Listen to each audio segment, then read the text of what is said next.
আসসালামু আলাইকুম দর্শক, স্বাগত জানাচ্ছি জাগো স্পোর্টসে। সাথে আছে মেমারি হাবিবা। শুরুতেই জানিয়ে দিব সংবাদ শিরোনাম। এশিয়া কাপে Bharat Pakistan high voltage match পরিচালনায় বাংলাদেশের 2 আম্পায়ার, আতঙ্কে ভারতীয়রা। ফারুকের সাথে কি কথা হয়েছে নিজেই জানালেন ক্রীড়া উপদেষ্টা। পাকিস্তান ম্যাচ বয়কট করলে ভারতকে শাস্তি দিত আইসিসি। রেকর্ড হারের পর জরিমানাও গুনল দক্ষিণ আফ্রিকা। শুনছিলেন সংবাদ শিরোনাম, এবারে বিস্তারিত। এশিয়া কাপে Bharat Pakistan high voltage match পরিচালনায় বাংলাদেশের 2 আম্পায়ার, আতঙ্কে ভারতীয়রা। শুরু হচ্ছে এশিয়া কাপ। সেই প্রতিযোগিতায় যে সকল আম্পায়ার ম্যাচ পরিচালনা করবেন তাদের তালিকা সোমবার প্রকাশ্যে আনলো এশীয় ক্রিকেট কাউন্সিল বা এসিসি। জানা গেছে ভারত পাকিস্তান ম্যাচে থাকবেন বাংলাদেশের 2 আম্পায়ার, একজন মাঠে অন্যজন তৃতীয় আম্পায়ার হিসেবে। ভারত থেকে 2 জন আম্পায়ার থাকছেন এশিয়া কাপের ম্যাচ পরিচালনার দায়িত্বে। ভারত পাকিস্তান ম্যাচে মাঠে আম্পায়ারিং করবেন মাসুদুর রহমান, তার সঙ্গে থাকবেন শ্রীলঙ্কার রুচিরা পালিয়া গ্রুপে। বাংলাদেশের গাজী সোহেল থাকবেন তৃতীয় আম্পায়ার হিসেবে। Match referee Andy Pycroft. Bharat থেকে ম্যাচ পরিচালনার দায়িত্ব পেয়েছেন বীরেন্দ্র শর্মা এবং রোহন পণ্ডিত। শ্রীলঙ্কার রুচিরা ছাড়াও থাকছেন রবীন্দ্র ওইমালসিরি। আফগানিস্তানের 2 আম্পায়ার হলেন আহমেদ পাকতিন এবং ইজাতুল্লাহ সাফি। পাকিস্তান থেকে 2 জন হলেন 2 ম্যাচ রেফারি হলেন পাইক্রফট এবং রিচি রিচার্ডসন। মঙ্গলবার আবুধাবিতে আফগানিস্তান বনাম হংকং ম্যাচ দিয়ে শুরু হচ্ছে এশিয়া কাপ। ভারত নামছে পরদিন। দুবাই প্রথম ম্যাচে তাদের প্রতিপক্ষ সংযুক্ত আরব আমিরাত। জানুয়ারিতে ইংল্যান্ডের বিরুদ্ধে টি-20 সিরিজ খেলেছিল ভারত, তারপর আবার এই ফরম্যাটে খেলতে চলেছে তারা। পরের বছর টি-20 বিশ্বকাপ বলে এবার এশিয়া কাপও টি-20 ফরম্যাটে হচ্ছে। ভারতই গতবার এশিয়া কাপ জিতেছিল। বিসিবি নির্বাচন নিয়ে চমক আর সারা জাগানো খবরের ছড়াছড়ি। প্রতিদিনই কোনো না কোনো নতুন খবর ক্রিকেট পাড়া গরম করে দিচ্ছে। দিন 4 আগে এমন এক খবরের শোরগোল পড়েছিল ক্লাব ও ক্রিকেট পাড়ায়। খবরটি অবশ্য বেশ সাড়া জাগিয়েছিল এবং তুমুল আগ্রহ সৃষ্টি করেছিল। খবরের শিরোনাম আবারও কাছাকাছি এসেছে ক্রীড়া উপদেষ্টা আসিফ মাহমুদ সজীব ভুঁইয়া ও বিসিবির সাবেক সভাপতি ফারুক আহমেদ। 5 সেপ্টেম্বর দুপুরে জাগো নিউজে প্রকাশিত খবরের রীতিমতো চাঞ্চল্যের সৃষ্টি হয় ক্রিকেট অনুরাগীদের মাঝে। সবার মনে ঘুরে ফিরে একটাই প্রশ্ন জেগেছিল যে ফারুক আহমেদকে সরিয়ে বিসিবির সভাপতি করা হয়েছে আমিনুল ইসলাম বুলবুলকে। সেই ফারুক আহমেদের সঙ্গে হঠাৎ কি নিয়ে বৈঠক ক্রীড়া উপদেষ্টার? কেউ কেউ ক্রীড়া উপদেষ্টা আসিফ মাহমুদ সজীব ভুঁইয়া আর ফারুক আহমেদের বৈঠকের সত্যতা নিয়েও প্রশ্ন তুলেছিলেন। তাদের একটাই কথা ছিল, এমনটা কি করে হয়? 3 মাস আগে তো এই ফারুক আহমেদের পারফরমেন্সের অসন্তুষ্ট হয়ে তাকে বাদ দিয়ে আমিনুল ইসলাম বুলবুলকে বিসিবি প্রধানের চেয়ারে বসিয়েছিলেন আসিফ মাহমুদ। এখন আবার সেই ফারুকের সাথে কি নিয়ে ও কেন কথা বলতে যাবেন ক্রীড়া উপদেষ্টা?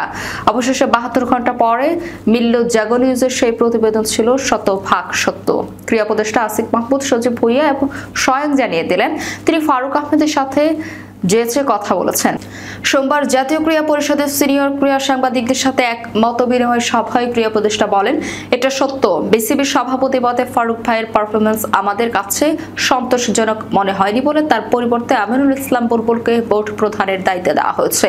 তার মানে এই নয় যে ফারুক ভাইয়ের সাথে সব রকম সম্পর্ক ছিন্ন হয়েছে। আমার সাথে ফারুক ভাইয়ের ব্যক্তিগত সম্পর্কটা ঠিক আগের মতোই। আমি ফারুক ভাইয়ের সাথে দেখা করেছি, আমাদের মাঝে কথা হয়েছে। ফারুক আহমেদের সাথে তার কি কথা হয়েছে জানতে চাইলে এনএসইউ চেয়ারম্যান ও ক্রীড়া উপদেষ্টা আসিফ মাহমুদ সজীব ভুঁইয়া বলেন, ফারুক ভাইয়ের সাথে বসে ক্রিকেট বোর্ড পরিচালনা পর্ষদের রূপরেখা ও কাঠামো নিয়ে খোলামেলা আলাপ আলোচনা করেছি। 25 সদস্যের পরিচালনা পর্ষদের সম্ভাব্য রূপরেখা কেমন হতে পারে, একজন সভাপতি ছাড়াও বোর্ড আরো অনেক পদে হাইলি টেকনিক্যাল পার্সনদের থাকা জরুরি। সে অনুভব ও উপলব্ধি থেকে আমি ফারুক ভাইয়ের মতামত নিয়েছি।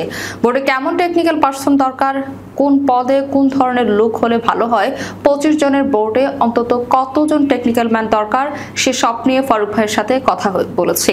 তার মতামত নিয়েছে। ক্রীড়া উপদেষ্টা আরো যোগ করেন, বিসিবিতে যেখানে যে যোগ্য তাকে সেখানে দরকার, সে যোগ্য ব্যক্তি যাতে যথাযথ স্থানে বসতে পারেন সে চেষ্টার কথাই জানান তিনি।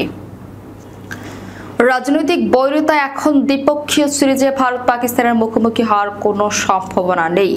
আইসিসি ইভেন্ট এশিয়া কাপে দুই দল মুখোমুখি হলে ভক্ত সমর্থকেরা যা একটু উপভোগ করার সুযোগ পান, তবে এবার এশিয়া কাপে দুই দলের ম্যাচ মাঠে গড়ানোর আগেই শুরু হয়ে যায় যুদ্ধ।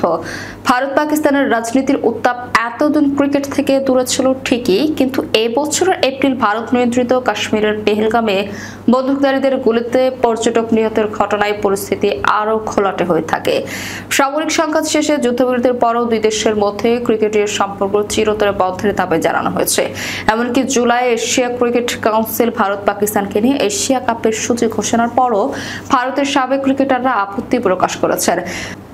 শ্রীশান্ত তো এশিয়া কাপ থেকে পাকিস্তানকে বহিষ্কারের দাবি তুলেছেন। ভারতের কিংবদন্তি মোহাম্মদ আজহারউদ্দিনের মতে দ্বিপক্ষীয় সিরিজে যেহেতু হয় না, মেজর ইভেন্টে খেলার মানে কি? আবুধাবিতে আগামীকাল হংকং আফগানিস্তান ম্যাচ দিয়ে শুরু হচ্ছে 2025 এশিয়া কাপ। যে ভারত পাকিস্তান ম্যাচ বয়কট নিয়ে এত আলোচনা এশিয়া কাপ শুরুর আগ মুহূর্তে, সেটা নিয়ে নীরবতা ভাঙলেন বিসিসিআই সচিব দেবজিৎ সাইকিয়া। তার মধ্যে এশিয়া কাপে এমনটা ভারত করলে আইসিসির কাছ থেকে ভারত কড়া শাস্তি পেত। এনডিটিভিকে দেওয়া সাক্ষাৎকারে বিসিসিআই সচিব বলেন, কেন্দ্রীয় সরকার সবকিছু বিবেচনায় নিয়েই কথা বলেছে, এমনকি ক্রিকেটার ও বোর্ডের স্বার্থের কথাও চিন্তা করেছে। এটা একটা বহুজাতিক টুর্নামেন্ট। কোনো দল যদি না খেলে তাহলে সেই দলকে বিভিন্ন রকম শাস্তি দেওয়া হতো, তাতে অনেক ক্রিকেটার ও তাদের ক্যারিয়ার হুমকির মুখে পড়তো। পাকিস্তানের বিপক্ষে খেলা নিয়ে বছরের 21 আগস্ট ভারতের যুব ক্রীড়া মন্ত্রণালয় নতুন নীতি প্রকাশ করেছে। সেই নীতি অনুযায়ী পাকিস্তানের বিপক্ষে কোনো দ্বিপক্ষীয় সিরিজ ভারত তো আয়োজন করবেই না। ভারত এমনকি প্রতিবেশী দেশে ভারত সফর করবে না। তবে ভারতীয় অ্যাথলেট কিংবা খেলোয়াড়রা বহু জাতীয় টুর্নামেন্ট কিংবা ইভেন্টে পাকিস্তান থাকলেও অংশ নেবেন। সাইকিয়া বলেন, ক্রিকেট অথবা অন্য যে কোনো খেলায় কেন্দ্রীয় সরকার ক্রীড়া বিভাগ বিভিন্ন ধরনের নীতিমালা তৈরি করে থাকে। আমি নিশ্চিত যে কেন্দ্রীয় সরকার খুবই সাহসী সিদ্ধান্ত নিয়েছে। এটা জাতীয় পর্যায়ে সব ধরনের ক্রীড়া ফেডারেশনের অংশগ্রহণের নিশ্চয়তা দেবে। বহু জাতিক টুর্নামেন্টে আমরা সেটা চিন্তা করে পদক্ষেপ নিতে পারবো। রাজনৈতিক কারণে ভারত পাকিস্তান ম্যাচ বয়কটের ঘটনা অবশ্য বেশি পুরনো নয়। সেই ম্যাচ আন্তর্জাতিক পর্যায়ে না হলেও এটা নিয়ে অনেক আলোচনা হয়েছে। এই বছরের July world championship of legends পাকিস্তানের বিপক্ষে গ্রুপ পর্বের ম্যাচ সেমিফাইনাল, এই দুই ম্যাচ বয়কট করেছিল ভারত। ওয়াকওভার পেয়ে ফাইনালে উঠলেও ডব্লিউসিএল এর চ্যাম্পিয়ন্স হতে পারেনি পাকিস্তান। ইংল্যান্ডের বিপক্ষে তৃতীয় ওয়ানডেতে প্রোটিয়াদের একেবারেই ভুলে ভরা দিন কাটে। 342 রানের বিশাল ব্যবধানে ম্যাচ ছেড়ে শুধু 9 ম্যাচ শেষে জরিমানার মুখে পড়তে হয়েছে তাদের। আন্তর্জাতিক ক্রিকেট কাউন্সিল আজ সোমবার দক্ষিণ আফ্রিকা দলকে শাস্তি দিয়েছে স্লো ওভার রেটের কারণে। রবিবারের ম্যাচে দক্ষিণ আফ্রিকা নির্ধারিত সময়ের মধ্যে লক্ষ্য পূরণ করতে পারেনি। মাত্র 1 ওভারের জন্য পিছিয়ে পড়ায় আইসিসি আচরণবিধির 2.2 অনুচ্ছেদ অনুযায়ী পুরো দলকে ম্যাচ ফির 5% জরিমানা করা হয়। তবে এর জন্য কোনো শুনানি হয়নি, কারণ অধিনায়ক টেম্পা বাভুমার শাস্তি মেনে নিয়েছেন। তৃতীয় ওয়ানডেতে দক্ষিণ আফ্রিকা নামার আগে সিরিজ নিশ্চিত করেছিল তারা। প্রথম 2 ম্যাচেই ছিল দাপুটে জয়, কিন্তু শেষ ম্যাচে হঠাৎ করেই ভিন্ন চিত্র।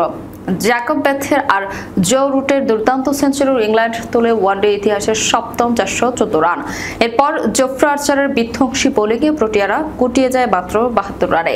এই ভরাডুবি আর জরিমানার মধ্যেও আশার খবর আছে। বাভুমার নেতৃত্বে দক্ষিণ আফ্রিকা সম্প্রতি দারুণ ধারাবাহিকতা দেখাচ্ছে ওয়ানডেতে। অস্ট্রেলিয়াকে হারিয়ে সিরিজ জেতার পর ইংল্যান্ডের মাটিতেও সিরিজ নিজেদের করে নিয়েছে তারা। তাই 2027 বিশ্বকাপে অন্যতম প্রতিযোগী হিসেবে প্রোটিয়াদের নাম লিখে রাখাই যায়। যাওয়ার আগে শিরোনামগুলো জানিয়ে দিব আরো একবার। এশিয়া কাপে Bharat Pakistan high voltage match পরিচালনায় বাংলাদেশের 2 আম্পায়ার, আতঙ্কে ভারতীয়রা। ফারুকের সাথে কি কথা হয়েছে নিজেই জানালেন ক্রীড়া উপদেষ্টা। পাকিস্তান ম্যাচ বয়কট করলে ভারতকে শাস্তি দিত আইসিসি। রেকর্ড হারের পর জরিমানাও গুনল দক্ষিণ আফ্রিকা। এই ছিল এখনকার মতো। পরবর্তী সংবাদ দেখার আমন্ত্রণ রইল। ধন্যবাদ সবাইকে। আল্লাহ হাফেজ।